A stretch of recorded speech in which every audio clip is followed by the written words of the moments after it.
আমার সাথে কথা বলিস না কেন? কি আবার একজনের সাথে বেশি কথা বললে তার ওপর মায়া পড়ে যায়। আচ্ছা, মায়া আর ভালোবাসার মধ্যে তফাৎ কি? তাহলে তোকে ভালো লাগে, ভালোবাসি তাই কথা বলি। আর সেই কারণেই মায়া আর ভালোবাসা কি আলাদা? মায়া আর ভালোবাসা আলাদা। জয়, তুই বুঝতে পারছিস না কেন আমি তোকে ভালোবাসি বলেই তোর উপর মায়া। রিয়া শোন, মায়া আর ভালোবাসা দুটোই আলাদা।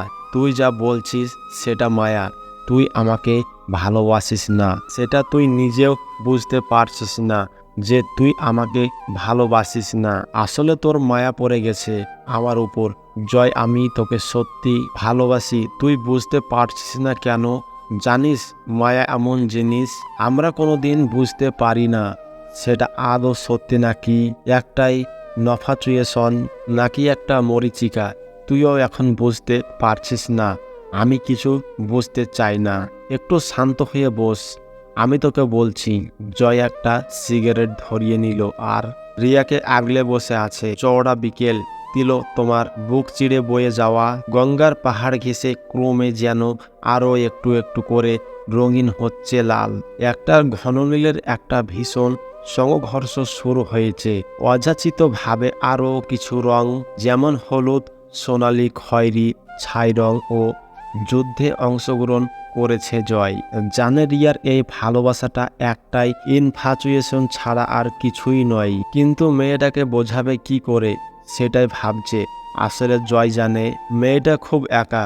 বাড়ির বাবা আর মা দুজনেই কাজে ব্যস্ত। একটাই দাদা ভাই বোনও নেই যে সময় কাটাবে ফ্ল্যাটের বন্ধ ঘর। রিয়ার ঘরটার বেশ গোছানো, বইগুলো সব সুন্দর করে রাখা, জলের বোতল, সিগারেটের স্টিট, চুলের কাটা, সেট টিফিন, সব কিছু হিসেবের খাতার মতো সুন্দর। একটাও জিনিসেরও বেহিসাবে কোথাও খরচ হয়নি। আর এই মেয়েটা একা একা থাকে। যদিও ওর ভালোবাসাটা সেটা মায়া কি না ভালোবাসা সেটা জয়ও ঠিক বুঝতে পারছে না। তবুও জয় চায় মেয়েটা যেন ও ভালো না বাসে। জয়ের জীবনের একটা ঘটনা জয়কে কোনোদিন ভালোবাসতে দেবে না।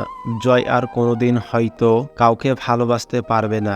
জয় একটা মেয়েকে ভালোবাসে, যদিও মেয়েটা বছর 4 আগে মারা যায়। আর মেয়েটাও জয়কে খুব ভালোবাসতো।